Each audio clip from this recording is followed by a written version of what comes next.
Bien, como estábamos viendo la clase pasada, eh, nosotros teníamos la propagación del movimiento de un robot hipotético siguiendo esta línea negra, en la cual la incertidumbre se ve que va creciendo por errores tanto en el desplazamiento como en el giro del robot. Entonces, cada vez que el robot cambia de dirección, se añade mayor incertidumbre y por eso aparecen estas dispersiones, que es parte también de lo que hay que hacer en la tarea.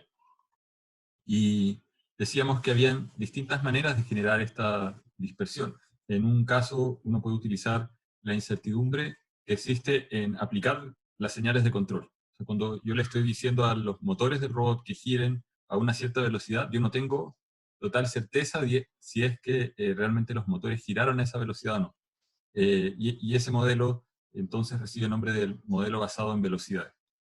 Otra manera de enfocar el problema es desde la perspectiva de la posición a la cual el robot llega. Uno podría pensar que el robot en el trayecto puede patinar, puede tener un neumático más inflado que el otro, y por lo tanto no va a ser exactamente una línea recta, a pesar de que uno le pida una línea recta, y uno puede ver la discrepancia entre el lugar a donde llega el robot y el robot al cual yo tenía pensado o contemplado llegar. Y en base a eso generar un modelo de error en la distribución de las posiciones del robot. Entonces, el otro modelo, el que está basado en esta comparación como del punto final real al cual el robot llegó con respecto al que se pretendía llegar, es el modelo que está basado en la odometría. Y probablemente, a ver, en la literatura y en el libro texto de referencia, que es el de Robótica Probabilística de Thurn y otros autores, ellos mencionan que el modelo basado en odometría recibe ese nombre porque la posición final la están infiriendo a partir de contar cuánto giró cada rueda en el robot. Entonces, si yo sé cuánto giró cada rueda, conozco el radio de la rueda, puedo inferir cuál fue el desplazamiento realizado y por lo tanto podría calcular al final a dónde llegó el robot. Por lo tanto, es un método que uno diría está basado en un sensor, que es el encoder del motor.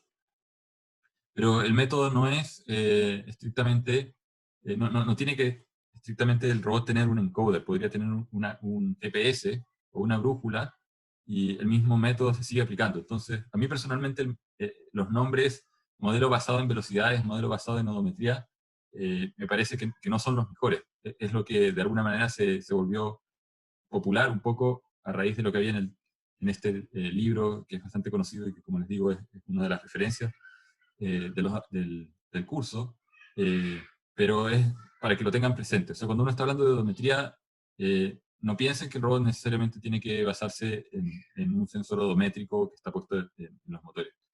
Y por otro lado, los autores del libro argumentan que un método usa sensores y el otro no.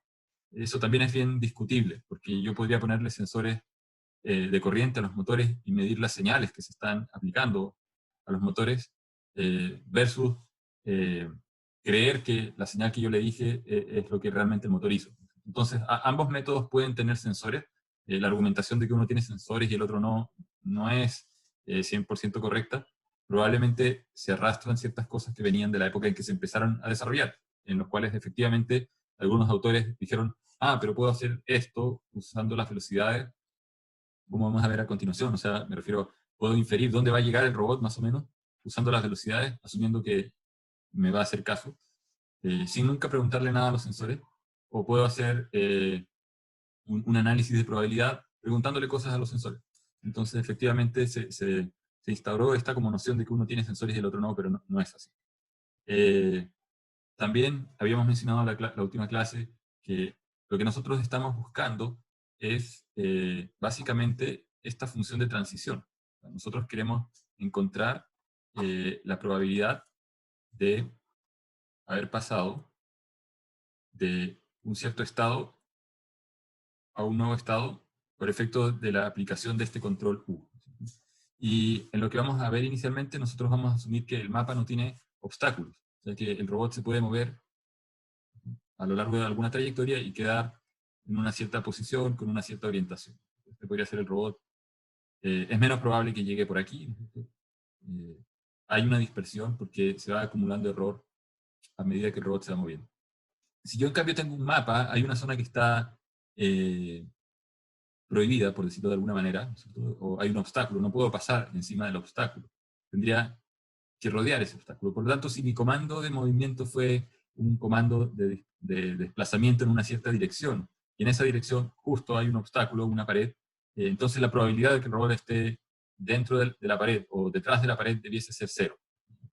Y entonces es muy distinto calcular la probabilidad sin mapa, que es la que está acá, que calcular la probabilidad con mapa. Ahora, una posibilidad, cuando uno tiene el mapa, es separar esta función en dos partes.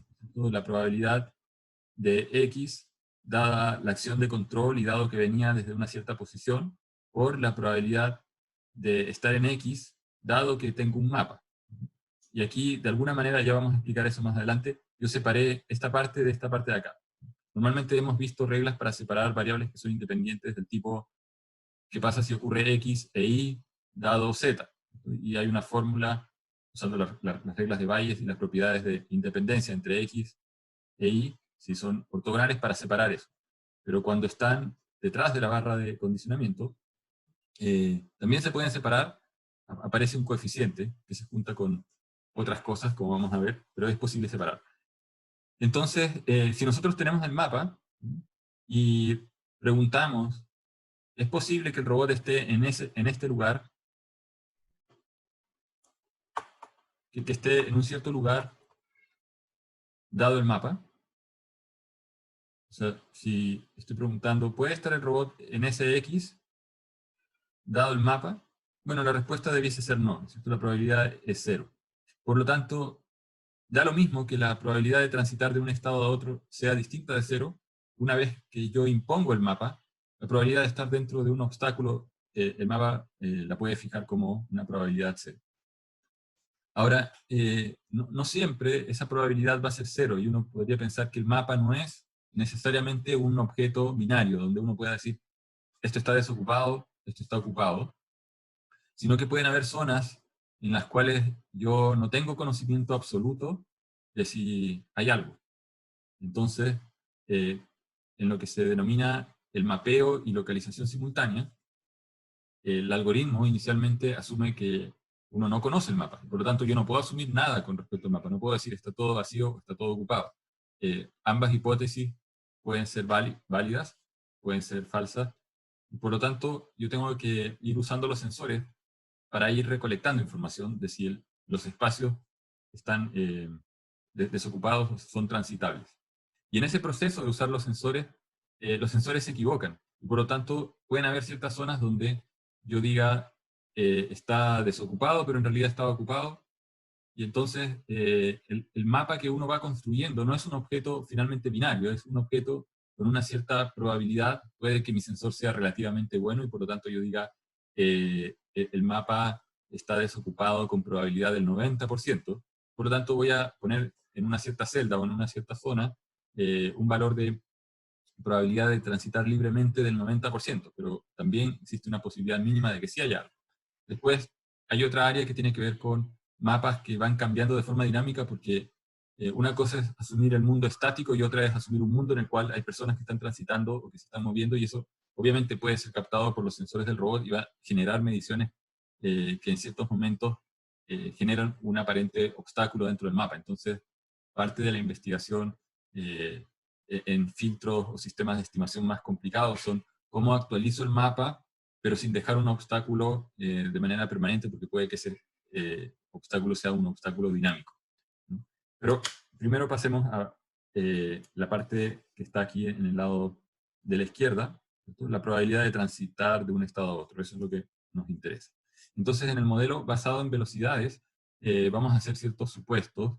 eh, por ejemplo, vamos a partir asumiendo que el modelo de movimiento del robot es cinemático. Estamos despreciando un poquito la parte dinámica, la masa, y estamos asumiendo que estamos aplicando unas velocidades por un cierto intervalo de tiempo que son constantes, tanto en la velocidad de traslación del robot, la velocidad v minúscula, como la velocidad angular de cambio de rumbo. O sea, uno podría decir que toda trayectoria se puede describir en términos de una velocidad de traslación yo tengo una curva, en un cierto punto yo puedo encontrar un círculo tangente a esa curva, ¿no es cierto? Y en ese punto yo tengo una línea tangente a la curva, pero también un delta t después, si pongo un punto un poco después, va a haber un cambio de rumbo, o sea, va a haber una nueva tangente. En ese punto, por ejemplo, va a haber una nueva tangente, y yo puedo calcular con respecto al horizontal el ángulo nuevo y compararlo con el ángulo que tenía hace un instante atrás. Voy a tener un delta angular que va a ser θ t-1 menos θ sub t. Entonces, yo podría calcular la velocidad angular o la velocidad con que esta curva se está torciendo como delta θ dividido por el tiempo transcurrido entre estos dos puntos, ¿no? Entonces, no solamente tengo una velocidad tangencial, sino también podría tener una velocidad de cambio de rumbo. Si me estoy moviendo en línea recta, obviamente el ángulo no varía y me va a salir que la velocidad angular es cero. Pero toda trayectoria, en primer lugar, es aproximable, tanto por una velocidad tangencial como por una velocidad de cambio de rumbo. Y si nosotros tenemos entonces una velocidad angular, trazamos un vector ortogonal aquí a la curva en este punto, y trazamos un vector ortogonal a la curva en este otro punto, y un vector ortogonal. Ambos vectores se van a intersectar en un punto que se llama centro instantáneo de rotación. El centro instantáneo de rotación de una línea recta está en infinito, porque obviamente van a surgir dos líneas paralelas que no se intersectan, ¿no? Por lo tanto, uno diría el radio de giro es infinito. Aquí hay un radio R.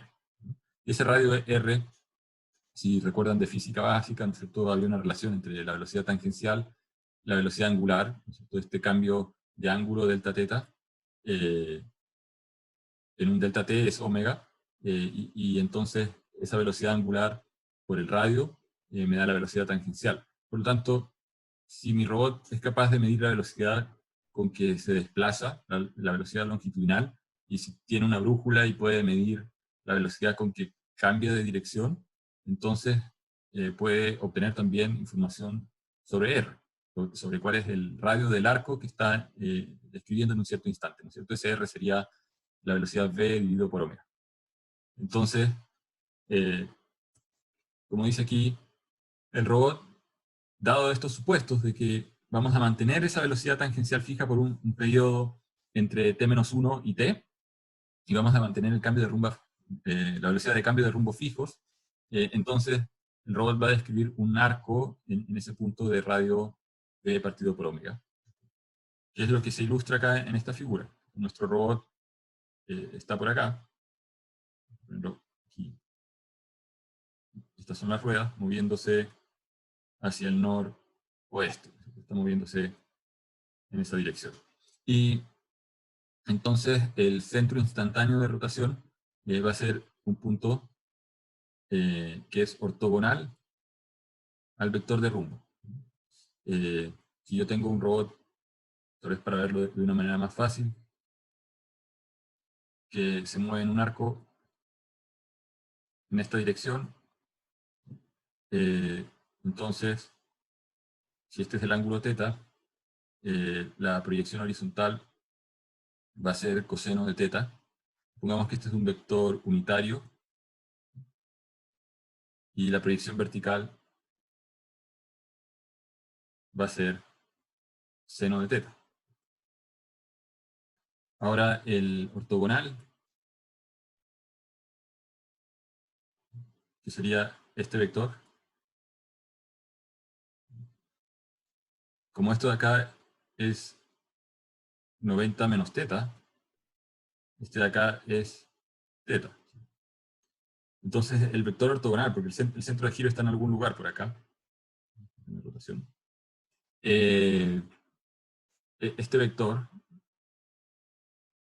que sería el I ortogonal, también hablamos de ese eje como J, ¿en qué dirección va a estar?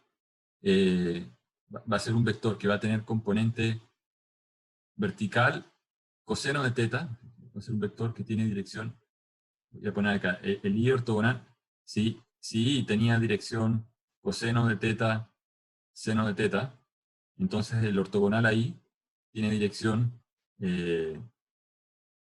coseno de teta en la vertical, y tiene una proyección horizontal que va a ser esta de acá, que es negativa, ¿no? Está apuntando hacia el lado izquierdo, por lo tanto va a ser menos seno de teta. O sea, uno ve que se intercambian las dos coordenadas, el seno con el coseno, pero una de ellas tiene signo negativo. Entonces, eso lo menciono porque si nosotros quisiéramos calcular la posición de este centro instantáneo de rotación, entonces, y sabemos cuál es tenemos acá un marco de referencia, sabemos cuál es la posición del robot en X, sabemos cuál es la posición del robot en Y, entonces la posición del CIR, del centro instantáneo de rotación, va a ser la posición X, pero vamos a tener que retroceder. Entonces vamos a poner la posición X menos el largo que tenga este vector, que lo llamamos R, por coseno de teta. Y la posición Y sub C, esto va a ser la posición Y, más R por esta componente. Esta componente era la proyección del vector Y ortogonal sobre el eje vertical, que va a ser coseno de teta. Coseno de teta. Y aquí me acabo de dar cuenta que escribí esto al revés. Aquí tenía que poner seno de teta. Seno de teta es esta proyección sobre el horizontal. Entonces, eso es lo que tenemos en esta fórmula, ¿no es cierto? Seno de teta, coseno de teta, y aquí fíjense que está, en esta de acá está puesto efectivamente lo que teníamos, ¿cierto? Este era R, con el signo menos, seno de teta, como lo teníamos, y este sería R con el signo más.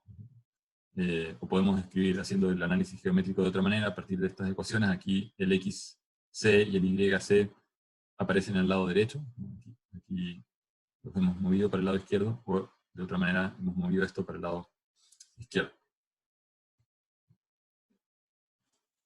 Entonces, ¿qué pasa si el robot, un delta t después, aparece en un nuevo punto, ¿no? Inicialmente, el robot en xt-1 estaba ubicado en x y teta, y después de un delta de tiempo, aparece en un nuevo lugar que se llama x' y teta', con una nueva orientación. Entonces, dado que nosotros teníamos una fórmula para la posición del robot, teníamos esta fórmula de acá, en función del centro de giro, entonces es usar exactamente la misma fórmula, pero ahora el ángulo cambió. ¿Por qué? Porque pasó un delta t y nos estábamos moviendo a una velocidad angular omega, por lo tanto al ángulo original le tenemos que sumar un delta teta. Y ese delta teta va a ser omega por delta t. De hecho, el teta prima es el teta que teníamos más el delta teta, que es el omega por delta t. Y esto, como les decía, se mueve a una velocidad b longitudinal, a una velocidad omega angular, por lo tanto tiene un radio de giro r. Así que esta es la fórmula, asumiendo que conocemos el centro de giro, para calcular el nuevo punto, el punto prima. Pero podemos hacer algo, podemos reemplazar la expresión que teníamos para el centro de giro en la lámina anterior. Teníamos una fórmula aquí para el centro de giro. Y esta fórmula nos está diciendo cuánto vale el centro de giro dada la posición inicial. Entonces, ¿qué es lo que vamos a encontrar? Es que al reemplazar el centro de giro en función de la posición inicial, del X sin el prima, del Y sin el prima, nos va a quedar una relación entre la posición que tienen los primas, ¿no es cierto? Aquí tenemos X', Y', θ', y la versión que no tiene los primas. Esto es de acá. Más una actualización. O sea, podemos sacar esta parte afuera del paréntesis. Es decir, bueno, el nuevo estado es igual al estado antiguo menos el radio, ¿no es cierto?, por este cambio eh, angular, ¿no es cierto?, y aparece esta diferencia entre los senos y los cosenos. Entonces, esto, ¿por qué lo estamos planteando de esta manera? Porque queremos ver qué influencia tiene que las velocidades del robot no sean las que yo les pido. Porque yo a través del software, a través del microcontrolador, puedo comandar los transistores para que los transistores dejen pasar corriente o no a los motores. Básicamente, y si dejan pasar corriente por más tiempo, el robot va a ganar más velocidad, va a acelerar, ¿no es cierto?, va a ganar velocidad. Si dejan pasar corriente por menos tiempo, obviamente va a generar una velocidad menor.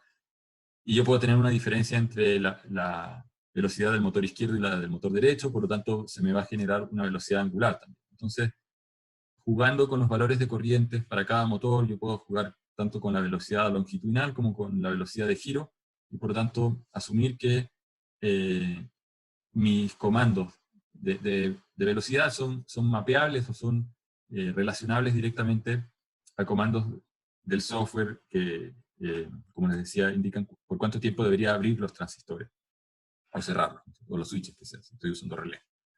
El punto es que como yo tengo una incertidumbre en si realmente el transistor o el relé o el switch se abrió por la cantidad de tiempo que yo le dije que se abriera, porque siempre va a haber un ruido en la electrónica y un retardo, entonces se va a generar aquí un error en este término. No voy a tener exactamente el radio y tampoco voy a tener la velocidad angular exacta que estoy pretendiendo tener. Por lo tanto, en el caso real yo voy a tener que introducir ruido en los términos que yo estoy usando como señales de comando. De alguna manera yo asumo que el robot sigue mis instrucciones. Yo le digo, muévete a tal velocidad y el robot se mueve. Y le estoy diciendo que gire con tal velocidad angular, con una velocidad omega, pero en realidad gira con una velocidad que tiene un cierto error, por eso aparece con este símbolo de tilde. Y ese error uno lo puede expresar como un error que es proporcional a la velocidad longitudinal. Es una combinación lineal. Tengo alfa 3 veces la velocidad longitudinal y alfa 4 veces la velocidad angular. Lo mismo para el otro. Yo estoy sumando acá un error, que es una combinación lineal de la velocidad lineal y de la velocidad angular. Si uno está moviéndose en línea recta, sin girar, uno debiese asumir que el error que se produce es proporcional simplemente a la velocidad de desplazamiento. Entonces, si yo le digo al robot que acelere al máximo y que trate de alcanzar la máxima velocidad, puede que empiece en ciertos pavimentos a patinar o a resbalar. Y por lo tanto, mientras más alta es la velocidad, y dependiendo del pavimento, más probable es que haya error. Si yo le pido al robot que vaya a una velocidad lenta, es menos probable que se resbale, y por lo tanto, el factor de error, en primer lugar, para la velocidad longitudinal, es proporcional a la velocidad longitudinal que le estoy pidiendo. Por lo tanto, este alfa, típicamente el alfa 1 va a ser mayor que el alfa 2. Ahora, puede que yo le esté pidiendo al robot que vaya en línea recta y en algún lado del suelo hayan piedrecillas o algo que hace que un lado patine y el robot cambie un poco de rumbo levemente, o lo que les mencionaba, que un neumático esté un poquito más inflado que el otro y va a cambiar de rumbo, aunque yo le estoy diciendo que vaya en línea recta. Por lo tanto, hay una dependencia con respecto al cambio de rumbo. Y esa dependencia puede que sea menor, que el factor cambio de rumbo sea despreciable frente al cambio de velocidad longitudinal, y por lo tanto alfa 1 va a ser en general mucho mayor que alfa 2. Por otro lado, cuando yo le estoy pidiendo al robot que solamente gire y que no avance en línea recta, uno debería decir, bueno, el ruido va a ser proporcional a la velocidad con que yo le estoy pidiendo que gire. Y el robot debiese ser más o menos indiferente a la velocidad longitudinal, porque si le estoy pidiendo que gire no debería, no hay ninguna razón para que avance o retroceda. Pero nuevamente, pueden haber ciertos elementos en el suelo o en la mecánica del robot que hacen que no solamente gire, sino que tenga un leve desplazamiento. Por lo tanto, normalmente alfa 4 es mucho mayor que el efecto de desplazamiento. Eso solamente como un comentario. El punto es, bueno, ¿y cuánto de cada efecto hay en cada acción? Eso es parte de la calibración del modelo y vamos a ver eso también cómo hacer. Aquí solamente comentar, si es que revisan el libro que está en la bibliografía del curso, en el libro Thurn usa la velocidad con ruido con esa notación, con el acento diacrítico circunflejo, es este acento de sombrerito. Y en casi todos los libros de estimación ese sombrerito significa valor de la variable estimada. Como es algo estimado, debiese estar libre de ruido. Y por lo tanto, esa notación a mí me parece una pésima elección, y por eso aquí en estos apuntes aparece con la tilde para simbolizar el ruido. Pero cuando ustedes comparen con el otro texto, porque puede generar una confusión inicial, porque uno piensa la primera vez que lo ve que está hablando de variables estimadas, y no, son las variables que tienen ruido. Eso es solamente para que tengan esa precaución. Entonces, primero, ¿cómo se obtiene el modelo ruidoso de transición de estado? Reemplazando las variables que tienen ruido. Y aquí lo que uno puede ver es que nosotros hemos dicho, tenemos una velocidad ruidosa y tenemos una velocidad angular ruidosa. Sin embargo, la configuración del robot tiene tres variables. O sea, yo puedo estar en cierto lugar en X, en Y y con una cierta orientación θ. Por lo tanto, el vector de pose es un vector de dimensión 3. En robótica se define la pose como, no solamente, la pose no es la posición solamente, o sea, la posición solamente sería X, Y. Entonces yo puedo tener un robot por aquí o en este otro punto, pero no es lo mismo tenerlo en ese lugar con esa orientación o tenerlo en ese lugar con otra orientación. Entonces, para describir un robot, no me basta con definir esto está en la posición X, Y, además necesito el ángulo. La configuración del robot, en el caso de robótica móvil, también recibe el nombre de cuál es la pose. Si fuese un brazo robótico, ¿no es cierto? Uno diría, ¿cuál es la pose del brazo? Va a depender del ángulo de cada articulación del brazo. Si esta es una base, va a haber un ángulo con respecto a la base, que va a ser el Q1. Con respecto al eslabón anterior va a haber un Q2. Con respecto, aquí estaría el codo, esta sería la muñeca. Uno podría decir, el último elemento está girado en una cierta cantidad de grados con respecto al brazo, ¿no? Y ahí está la mano del robot. Entonces uno diría, el robot tiene una cierta pose, en este ejemplo, la pose del robot Q va a ser Q1, Q2, Q3. Pero, ¿qué es lo que ocurre aquí? Tenemos un robot que tiene una pose en el espacio tridimensional, X y θ, la tercera componente es la orientación, pero solamente tenemos dos señales, por lo tanto, estamos colapsando un problema en el cual el ruido, ¿no es cierto? Porque cuando el robot se mueva va a tener un error en X, va a tener un error en Y, y va a tener un error en orientación, un n sub θ. Ahí estoy poniendo n de noise o de ruido, en realidad es una perturbación más que ruido. Ruido uno lo asociaría más al ruido del sensor. Hay una perturbación que va a hacer que el robot patine y que no quede exactamente en el mismo lugar que yo pretendía alcanzar. Y por lo tanto tengo errores en las tres variables, en las tres dimensiones. Sin embargo, en el modelo que estamos planteando solamente aparecen errores en dos dimensiones. Y eso genera después en los procedimientos de inferencia problemas de correspondencia o de invertibilidad. Si uno diría el problema se vuelve un problema que está degenerado porque no es invertible. No puedo pasar, podría usar cosas como las pseudoinversas que hemos visto en el segundo capítulo, pero sería preferible no usarlo. Entonces, una manera de evitar eso es agregar una variable auxiliar, una tercera variable auxiliar y decir tenemos un ruido del tipo gamma, que es un ruido adicional que estamos añadiendo artificialmente, pero que uno le puede dar una connotación física, es decir, Bueno, el nuevo ángulo del robot, del θ', es el ángulo ideal, el que está sin ruido, por errores en la velocidad angular, por Δt, eh, por un error de posicionamiento final. O sea, cuando el robot llega al final, debería quedar con una cierta dirección, θ sub t, siendo que partió con otra dirección inicial, θ sub t menos 1, con respecto a la horizontal. Pero además, cuando se detuvo, eh, vibró levemente o giró levemente y terminó estacionado con una cierta desviación gamma. Entonces, uno podría asumir que esa desviación ocurrió al final o que ocurrió a lo largo de todo el trayecto, y el resultado es que igual finalmente terminó con un error.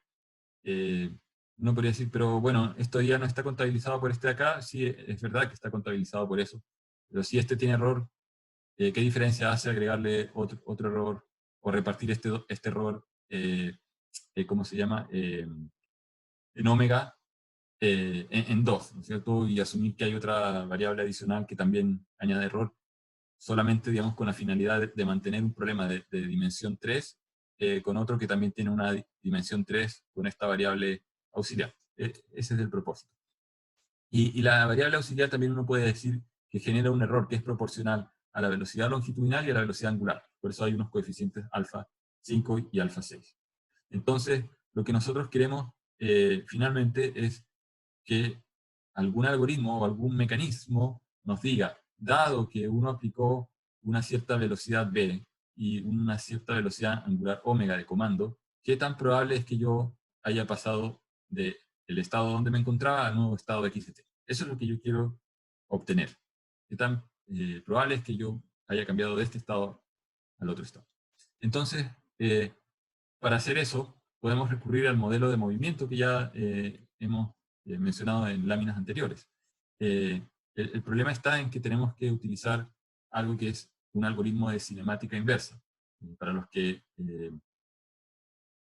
no saben eso, porque no han hecho temas de robótica fundamental, lo voy a explicar enseguida, más como un recordatorio. Pero básicamente la cinemática inversa tiene que ver con definir cuál es la acción que me lleva de un punto a otro, ¿no? Entonces, lo que nos vamos a preguntar es, si nos movimos de este punto a este punto, en vez de preguntarnos qué tan probable es que dado UDT hayamos transitado de x de t-1 a x de t, es qué tan probable es que haya existido un UDT que haya generado eso. O sea, son problemas equivalentes. En vez de preguntarnos qué tan probable es moverse de A a B, estamos llevando el problema a preguntarse qué tan probable es que yo haya usado una señal U que me movió de A a B, de un punto a otro. Entonces, aquí como recordatorio, o sea, ¿qué cosa es la cinemática directa? Si yo tengo un robot, ¿cierto?, que tiene articulaciones o ruedas, si yo tengo un robot con ruedas, aquí está el cuerpo, y yo giro una rueda a un ángulo Q1 y la otra rueda un ángulo Q2, este robot va a avanzar y va a cambiar de dirección, ¿cierto? Va a cambiar su pose. Si yo tengo un brazo robótico y tengo el ángulo del hombro Q1 y tengo el ángulo del codo Q2 medido con respecto al hombro, si yo pongo valores, ¿cierto?, de Q1 y Q2, la posición de la mano, que en este caso es P, va a cambiar, ¿cierto?, y se va a mover a un nuevo lugar. La posición del robot móvil se va a mover si yo cambio Q1 y Q2. Entonces uno dice, dadas las variables de las articulaciones pueden ser articulaciones del brazo o los ejes de cada motor, ¿cuál es la posición final?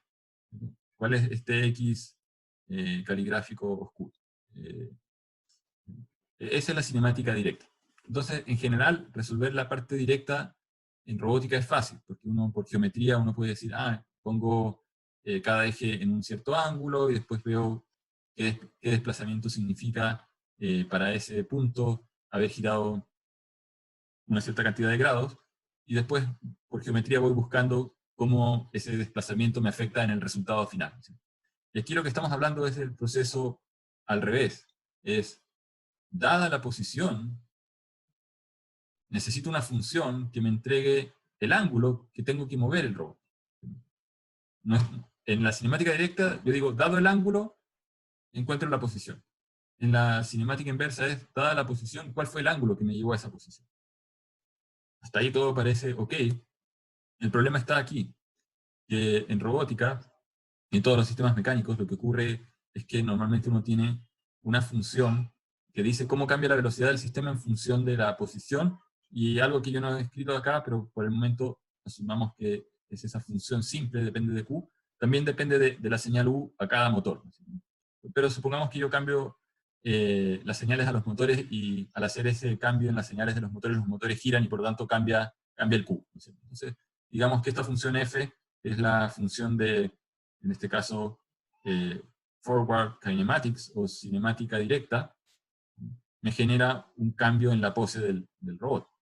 Eso es lo que teníamos en el modelo cinemático que habíamos expresado y que también está en la tarea. Entonces, si yo quiero despejar Q, ¿no es cierto? Porque yo necesito encontrar Q, yo necesito una función inversa que me dé Q, dada la pose. Entonces tengo que integrar el modelo. Entonces, si yo integro el modelo, voy a tener que x de t es la integral de f de q más la condición inicial. Y aquí he puesto un signo igual entre comillas, ¿no? Porque todo esto, toda esta integral, uno la puede hacer, calcular, tratar de hacerla simbólicamente, no siempre se puede, y decir, bueno, el resultado es una función, una nueva función que se llama g. Esa función depende de q, y depende de la condición inicial. Todo esto es g. Entonces, para resolver la cinemática inversa, ¿cuál es el último paso que tengo que hacer? Despejar, ¿no es cierto? Q en función de lo demás. O sea, encontrar la función g a la menos 1 en función de x de t, que es el punto al cual quería llegar a partir del punto inicial. Y eso, esta función me estaría diciendo cuánto tengo que girar cada motor para llegar a ese lugar, a x de t. El problema está en que normalmente esta integral, para empezar, muchas veces no se puede calcular en forma cerrada, a menos de que asuma, no sé, que las velocidades son constantes. Hacer la integral de una constante es súper fácil. Pero si la función que estoy aplicando es una señal sinusoidal o una función del tiempo, puede que no encuentre una función simbólica cerrada en forma explícita. Y una vez que hago esa integral, igual tengo un segundo problema, que es despejar. Y solamente en casos muy simples, como el que les mencionaba, de mantener los controles constantes por un breve periodo de tiempo, entonces puedo despejar. Entonces el procedimiento va a ser eso. Ahora, uno podría decir, pero ¿qué tan realista es eso de asumir que los controles son constantes? Efectivamente, los controles no son constantes, porque el controlador de trayectorias del robot los está cambiando a medida de que va ejecutando la trayectoria. Pero uno puede, digamos, mirar en la escala un poco microscópica del tiempo, ¿cierto? Y el microcontrolador está funcionando de manera discreta. Entonces, a través de los conversores digitales análogos, si es que le está enviando señales a los puentes H o transistores, durante un cierto periodo o ciclo del microcontrolador, esa señal que está saliendo del microcontrolador está fija, pero el microcontrolador no hace nada entre los instantes, no hace nada con las salidas entre los instantes de muestreo o de ciclo que tiene el procesador. Por lo tanto, uno podría asumir que en ese intervalo de tiempo efectivamente las señales son constantes. Entonces, con ese supuesto, vamos a realizar los siguientes pasos. Nosotros queremos un algoritmo que nos entregue esta probabilidad, asumiendo que hay independencia entre las fuentes de error. O sea, cuando yo le digo que vaya para adelante, sí, va a haber un ruido, pero ese ruido es independiente del ruido en omega, y ese a su vez es independiente del ruido en gamma. Uno podría preguntarse si esto es realmente así, son independientes. No tanto, ¿no? Porque aquí, de hecho, habíamos dicho que el ruido longitudinal es proporcional a la velocidad de desplazamiento longitudinal y proporcional a la velocidad angular. Por tanto, sí es dependiente de ambas velocidades. Sin embargo, esta función la podemos asumir independiente de esta otra, ¿no es cierto? Tiene parámetros que son distintos. Por lo tanto, cuando hablamos de independencia, se refiere a la independencia de este bloque con este de acá. No quiere decir que el epsilon o el ruido sea independiente de de las dos velocidades. Entre sí, estos ruidos los vamos a trabajar como que no están relacionados entre sí. Eso para poder simplificar la fórmula. Entonces, en primer lugar, si nosotros estamos diciendo que transitamos de t-1 a t, es lo mismo que decir que t-1 era qué cosa. O sea, perdón, que t, x de t es qué cosa. X de t es el x antiguo, más un cambio de posición que es generado por la señal de control que estamos aplicando, ¿no es cierto? Hablábamos de x punto igual a f de x, u. Por lo tanto, si yo integro esto, entonces voy a tener x de t igual a x de t-1 más f de x de t-1, u de t por delta t. Entonces, este bloque, o esta parte de acá, es lo que llamaríamos un cambio phi, el que aparece acá. Y ese cambio phi depende de la señal u que se utilizó. Entonces, estamos diciendo cuál es la probabilidad de que hayamos partido desde una posición t-1 usando esa señal u para llegar a una posición x'.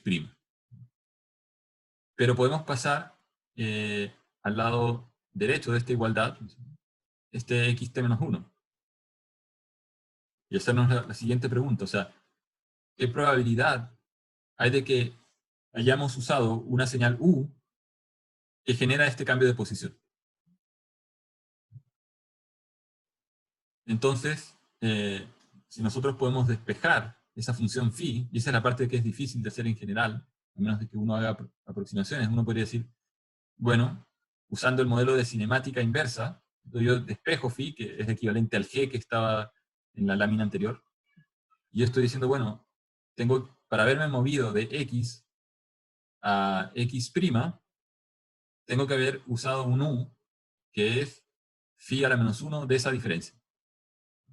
Entonces, el problema lo estoy replanteando como un problema de cuál es la probabilidad de haber usado este U ruidoso, dado que yo al sistema le dije, usa este U sin ruido. Yo a través del microcontrolador o de mi programa le dije, quiero que la rueda derecha vaya a tantos radianes por segundo, la izquierda a otra cierta cantidad de radianes por segundo, por lo tanto esos valores yo los conocía con certeza absoluta. Ese es mi U de t.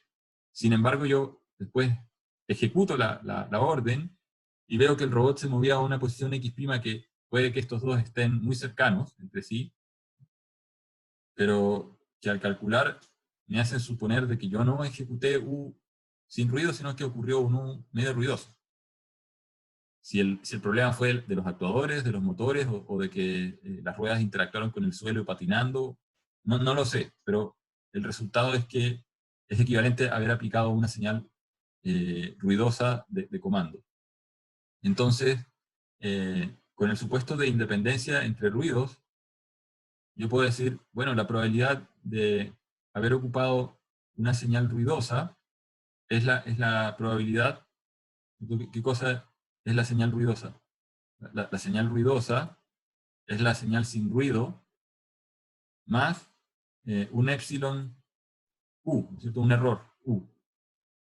Entonces, cuando yo pregunto cuál es la probabilidad de la señal ruidosa, dado que ocurrió u, esto es lo mismo que preguntar cuál es la probabilidad de u más epsilon u dado u. Como u ya ocurrió, en realidad lo que estoy haciendo es preguntar cuál es la probabilidad de epsilon u. Porque esto ya ocurrió. Es lo que yo le dije al robot que hiciera. Entonces, en el fondo, estoy preguntando cuál es la probabilidad de que haya un ruido epsilon u en la acción. Y ya vimos por los modelos anteriores que la acción en cada dirección generaba un ruido epsilon b para la acción longitudinal, un epsilon, o sea, en el fondo cuando estoy haciendo esta pregunta, ¿cuál es mi ruido epsilon u? Estoy haciendo cuál es la probabilidad de que tenga un epsilon b y un epsilon omega, y si además quiero un epsilon gamma. Esto es un vector. El U, esto es mi señal de control, tiene una velocidad longitudinal y una velocidad angular. Entonces, estoy preguntándome cuál es la probabilidad de haberme equivocado o de que el actuador se haya equivocado en hacer esas tres acciones. Eso es lo que estoy preguntando. Pero además dijimos, hay independencia entre los ruidos, por lo tanto, esto es lo mismo que la probabilidad de epsilon b por la probabilidad de epsilon u por la probabilidad de epsilon gamma, de equivocar las acciones de forma independiente. En esta notación, ¿sí? Yo estoy un poco confundido respecto al origen de los ruidos, porque Ujú, menciona que el epsilon U viene como de los actuadores, pero ujú. los otros epsilon dijimos que venían del proceso, ¿eran o no? ¿O eran también del actuador? También, también. Eh, Puedo retroceder rápidamente a algo que habíamos visto en la última clase. ¿Dónde están las fuentes de ruido? Puedo tener, aquí está exagerado en el dibujo, pero este neumático está medio desinflado y tiene un radio R1 que puede ser más pequeño que el radio R2. Entonces, yo le puedo decir a la rueda que gire con una cierta velocidad angular, omega, y decirle a la rueda izquierda, a omega sub L y omega derecha, que ambas sean iguales a omega. Y yo puedo tener aquí un sensor en el eje, ¿no es cierto?, que está midiendo el giro, y me va a decir, este de acá, giraste 2pi, y este de acá me va a decir, aquí también hay un sensor, y me va a decir, giraste 2pi. Yo podría tener un computador o un microcontrolador mirando ese sensor, y ya, ok, para cuando hayas girado 2pi. Tú asumes que las dos ruedas están igual de infladas, y por lo tanto el desplazamiento, ¿no es cierto?, sería 2pi por el radio de la rueda. Sin embargo, el desplazamiento de la rueda izquierda fue S y el de la rueda derecha fue 2pi R sub R. Por lo tanto, no avanzaron iguales. ¿Y eso en qué se traduce? Que algo que tú esperabas que fuese en línea recta, ¿no es cierto?, porque esta rueda avanzó una distancia igual a esta de acá. Al final lo que ocurre es que esta avanzó, aquí estoy exagerando en el dibujo, avanzó menos, ¿cierto? Por lo tanto, el robot se torció, se giró. Entonces, aquí no es que el ruido sea proveniente de que el motor falló o que en este otro ejemplo, por ejemplo, hay piedras, ¿no es cierto? Y aquí podría patinar y esta rueda podría estar bien pegada en el suelo y no patinar y voy a obtener una trayectoria así, en este caso, ¿no es cierto? Porque esta rueda está bien firme contra el suelo, mientras que esta otra no está avanzando mucho, está patinando y esto se va a girar. Entonces, el ruido que hay no es solamente un ruido de tipo longitudinal, sino que también hay un ruido angular. Aun cuando yo le estoy diciendo que vaya en línea recta, el sistema se tuerce y se gira, por distintas razones que estaban ahí. Entonces, estos ruidos que están acá son esas tres razones. Voy a borrar todo esto.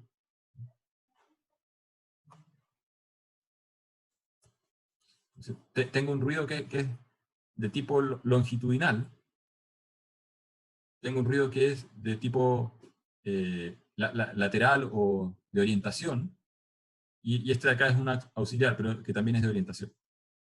Y provienen de esos tres efectos, ¿no? Que si bien ocurren en forma simultánea, por una cuestión de cálculo, los estamos separando como si fuesen independientes para poder trabajarlos de manera más fácil. Entonces, estas funciones probabilidad que aparecen acá, eh, uno las puede definir, por ejemplo, como una probabilidad normal o como una probabilidad triangular. Eso también estaba en un ejemplo al principio del curso, que en vez de asumir una distribución gaussiana, uno podría asumir un triángulo. Esto está en el libro de Thorne y tiene ventajas cuando uno tiene un microcontrolador con capacidad de cómputo muy limitada. Entonces, en vez de calcular e a la menos x, uno calcula una distribución de probabilidades triangular que es casi como se puede hacer a partir de una uniforme. Pero sin entrar en el detalle de cómo generar números con distribución triangular, el punto es que acá uno elige la distribución que uno quiera. Si uno tiene una aplicación crítica con baja capacidad de cómputo, uno podría asumir incluso uniforme. Pero aquí uno tiene la libertad de elegir el tipo de distribución. Y esa distribución va a depender de un parámetro. Entonces, aquí hay un supuesto que típicamente vamos a asumir media cero y una desviación de tamaño b, por lo tanto la varianza va a ser b cuadrado. Entonces aquí estamos diciendo, en estas funciones, el primer argumento, estamos preguntando cuál es la probabilidad de que haya ocurrido X para una distribución con parámetro de varianza, o en este caso de desviación estándar B, de varianza B cuadrado. Otra manera de leer esta función probabilidad X, B, es decir, evaluemos la distribución normal de media cero, desviación estándar, B en el valor X dado acá. Ese es X. Y este es el parámetro. Este es el parámetro B. Entonces, esto corresponde a evaluar la función de distribución de probabilidades que hayamos elegido en este primer argumento, usando una función que tenga parámetros el segundo argumento. Entonces, algorítmicamente, ¿qué es lo que estaríamos haciendo para calcular esta probabilidad? ¿Qué le tenemos que dar al algoritmo para que haga el cálculo? Le tenemos que dar la señal de control que fue aplicada por el robot, la posición desde donde partimos, y la posición a donde llegamos. ¿Y qué nos retorna el algoritmo? El algoritmo nos retorna esta multiplicación de errores. Si decíamos el error en B, multiplicado por el error en omega, multiplicado por el error en gamma. Y habíamos demostrado en la lámina anterior que eso era igual a la probabilidad de haber transitado a x de t desde x de t menos 1 usando la señal u de t. Este problema lo hemos reemplazado en un problema que es calcular la probabilidad de que hayan ocurrido esos errores con el actuador. ¿Qué hay en los pasos de intermedios del algoritmo? En los pasos intermedios, déjenme borrar acá. Primero, fíjense, estamos calculando el centro de giro instantáneo del robot. Entonces, el robot de alguna manera está haciendo un arco. Se está moviendo de un punto X a un punto nuevo, X'. Este punto en realidad está descrito por la posición en X, en Y, en θ, y este se refiere a X', Y', θ'. Y el centro de giro está en algún lugar por acá. Decíamos, teníamos que trazar la ortogonal a ese punto, y aquí hay otra recta tangente, trazamos la ortogonal, se intersectan y ahí está. Pero aquí estamos, fíjense, tomando el promedio de X más X', o sea, es un punto que está en la mitad de estos dos. Yo trazo una línea que une esos dos. El punto medio es X más X' medios, Y más Y' medios. Y después tenemos que avanzar desde ese punto medio en la dirección ortogonal. Si este vector de X' a X, ¿cierto? Llamémoslo B, ese vector B es igual a X' menos X, entonces el ortogonal, el B ortogonal, tiene intercambiadas las componentes BI y BX, y tiene un signo menos en la primera. Entonces es parecido a lo que hicimos con el seno y el coseno. Entonces fíjense que aquí tenemos la diferencia, el delta I, que es este, con un signo menos afuera, pero lo pasamos para adentro, por lo tanto aparece el prima al lado derecho. Y el segundo es la diferencia, o delta X, que sería este de acá. Pero, ¿cuánto tenemos que avanzar en esa dirección? Bueno, no sabemos, tenemos que avanzar una cantidad mu, que es como, no es el radio de giro, porque el radio de giro es este. Ese es el radio de giro, el R. Si nosotros trazamos esto desde la mitad, bueno, aquí es la altura de este triángulo, que es un triángulo isósceles. Y si uno hace el cálculo por geometría, no lo voy a hacer ahora acá, lo pueden hacer si tienen la curiosidad de que efectivamente el mu vale eso, aquí está calculado el mu. Entonces uno podría decir, pero ¿por qué no hacer un sistema de ecuaciones, resolver la intersección de dos rectas? Bueno, porque alguien ya hizo la intersección y la calculó de esta manera y tiene ciertas ventajas computacionales en términos de la cantidad de pasos que hay que hacer. ¿Ya? Pero esto al principio, de hecho en el libro de Fern no está muy bien explicado de dónde salió esto, y si uno hace el análisis efectivamente uno se da cuenta que ese mu es la altura de ese triángulo. Lo pueden hacer. El punto es, pero no nos interesa, ese dato de la altura no nos interesa, lo que nos interesa es el centro instantáneo de giro. ¿Por qué razón? Porque queremos calcular el radio de giro. El radio de giro va a ser la diferencia entre la posición X, ese centro instantáneo de rotación, ¿no es cierto? La distancia euclidiana va a estar dada por lo que está en el paso 4.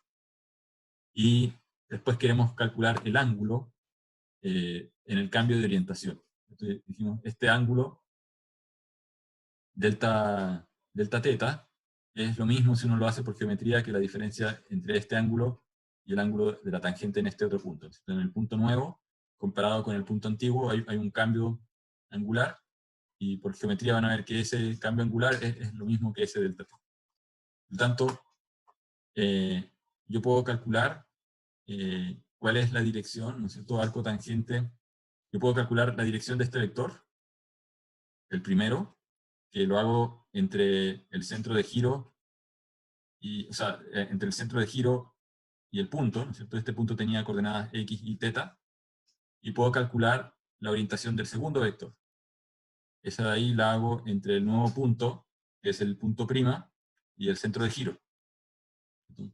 Si yo tengo un vector que tiene componente vertical delta i y tiene componente horizontal delta x, ¿no es cierto? La dirección θ de ese vector va a ser arco tangente de delta i dividido por delta θ. Entonces aquí, computacionalmente, uno diría, bueno, esta es la diferencia vertical, esta es la diferencia horizontal. Arco tangente de eso me da el ángulo del segundo vector, y a eso le resto la dirección del primer vector, ¿no es cierto? Si yo copio este vector, lo copio acá así. Este ángulo de acá, θ, es el ángulo complementario, ¿cierto?, a este θ de acá. Por lo tanto, esa diferencia me da el delta θ. Esa es una manera eficiente computacionalmente de encontrar el cambio de giro. Entonces, bueno, ¿cómo calculamos las señales ruidosas? A mí, los datos que me dieron, ¿no es cierto?, de la posición de la cual partí, la posición a la cual llegué, me permiten calcular cuál es la velocidad que tuve que haber usado. O sea, estoy resolviendo la cinemática inversa, haciendo estos pasos, porque a partir de las posiciones inicial y final, ¿no es cierto?, queríamos una función que nos dijese qué usamos, una función que era -1, dado que tengo el x final y el x inicial. Estoy resolviendo eso. Con estos pasos estoy resolviendo esto.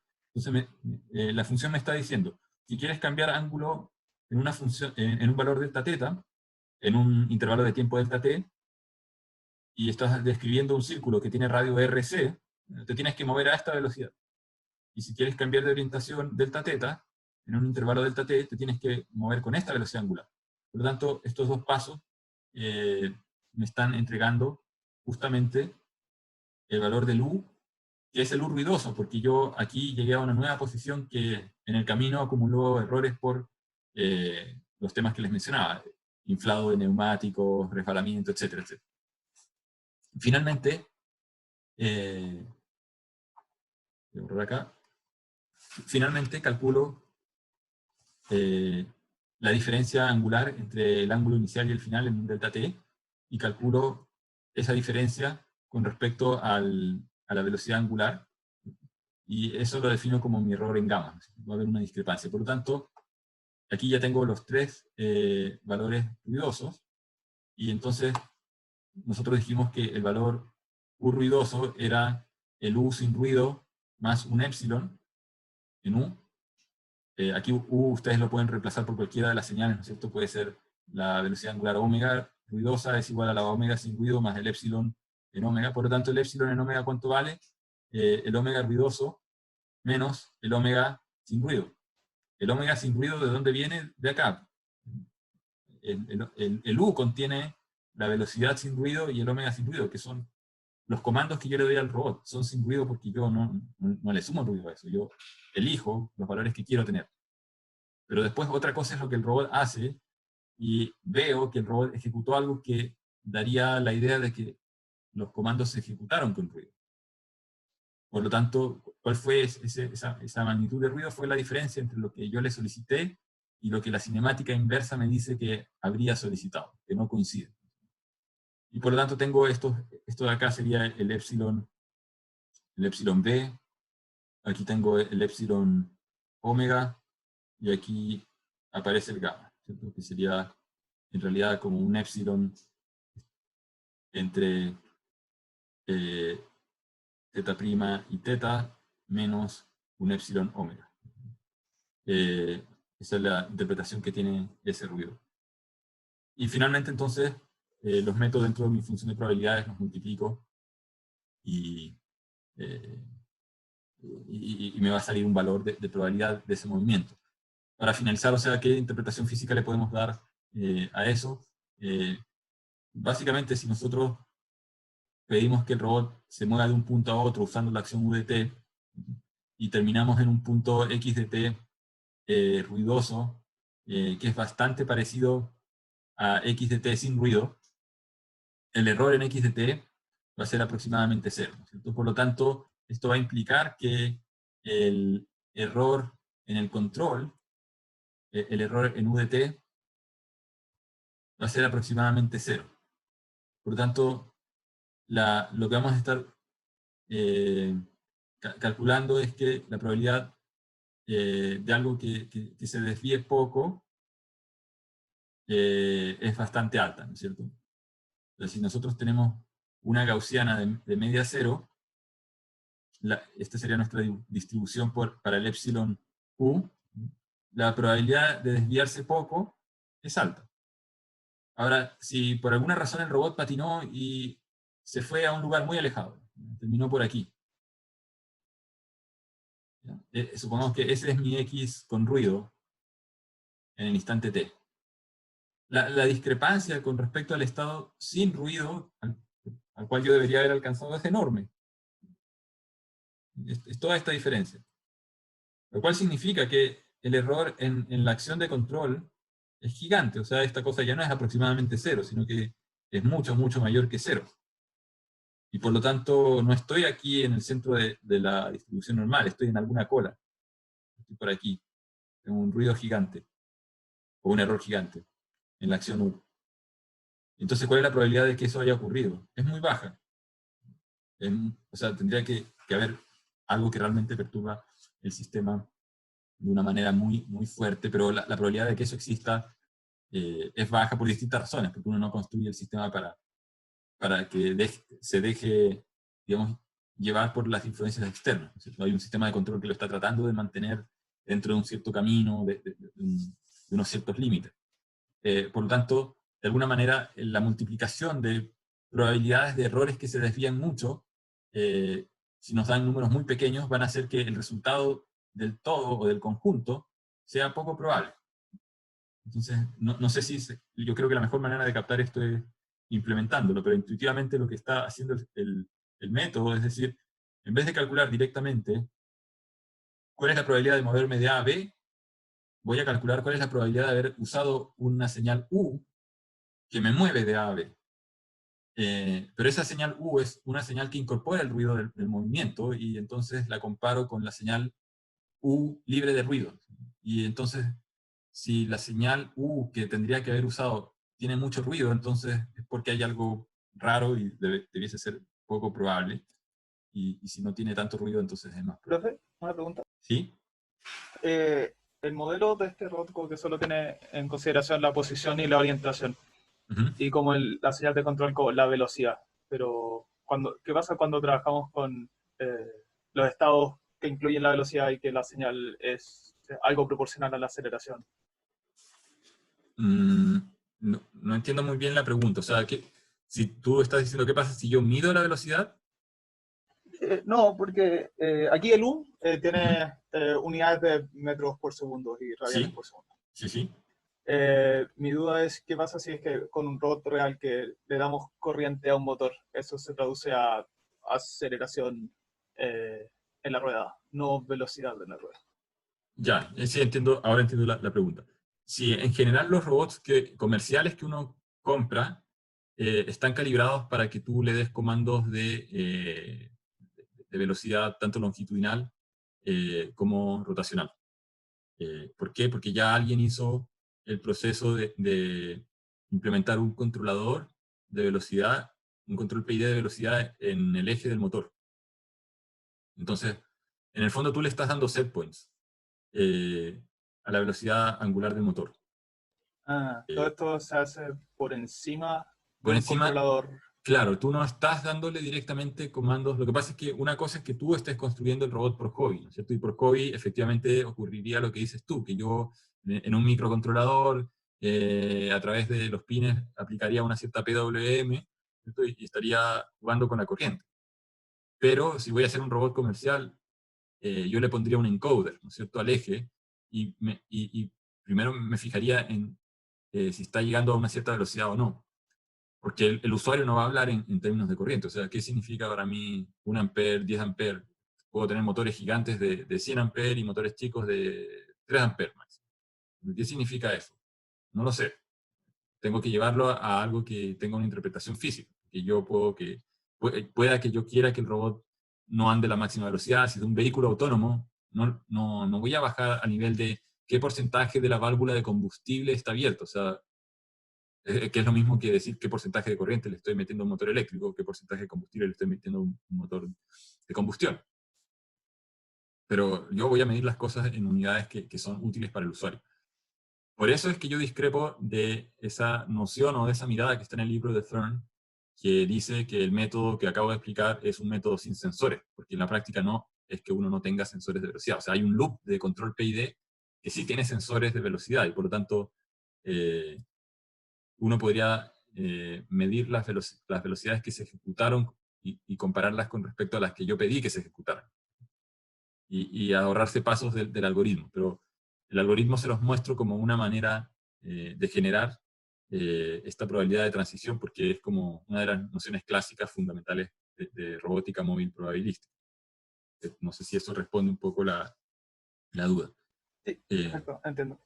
Y después el otro paso importante es cómo genero yo un robot hipotético, porque en la siguiente tarea, en la del filtro de partículas, yo tengo que generar partículas que se mueven de acuerdo, no estoy generando puntos, perdón, aquí acabo de rayar sin querer, no estoy generando puntos al azar porque sí, o sea, yo no digo, tengo una distribución de partículas o de robots en un cierto espacio, ¿no? XY, y ahora en la siguiente iteración voy a hacer que todos se muevan y mágicamente los teletransporto en cualquier dirección. Eso, si el robot estaba mirando en esta dirección, es como súper improbable de que el robot se mueva lateralmente. Entonces, si las ruedas están así, no me puedo mover ortogonal a las ruedas.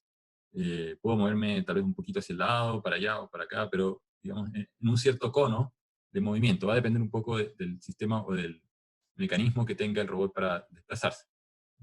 Entonces, si este robot está mirando para allá, entonces lo más probable es que yo me pueda mover en ciertas direcciones, pero no me puedo mover para ortogonalmente en esta dirección.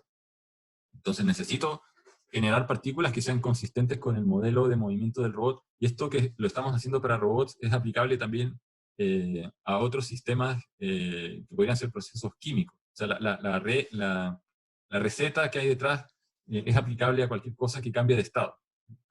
Ustedes cambien el nombre a los estados. En vez de posiciones son temperaturas, son presiones, pero la receta es exactamente la misma.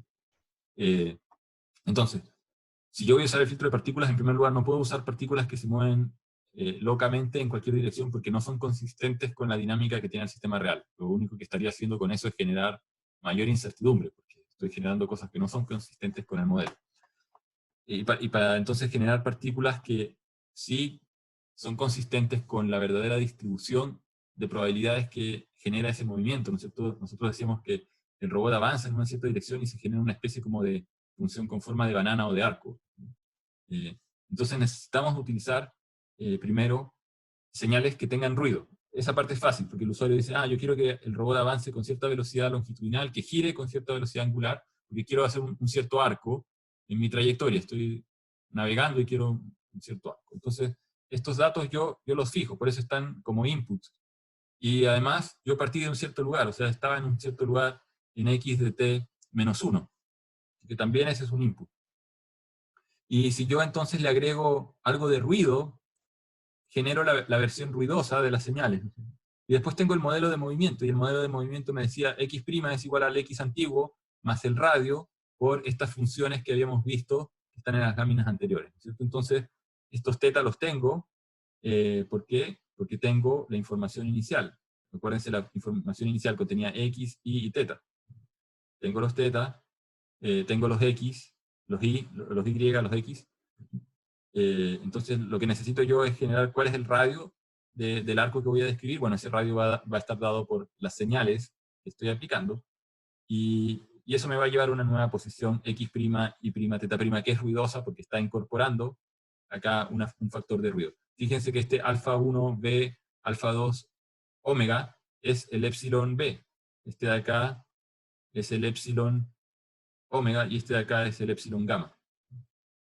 Entonces, uno define qué tan sensible es el robot a esos epsilon para generar la nueva posición. Aquí está el desarrollo geométrico, donde aparece el mu de t. Si quieren lo revisan, lo hacen como ejercicio, está visto desde otra perspectiva. El robot está inicialmente acá, en esta posición, y después se mueve acá. Entonces, eso hace que exista un triángulo isósceles con esta altura.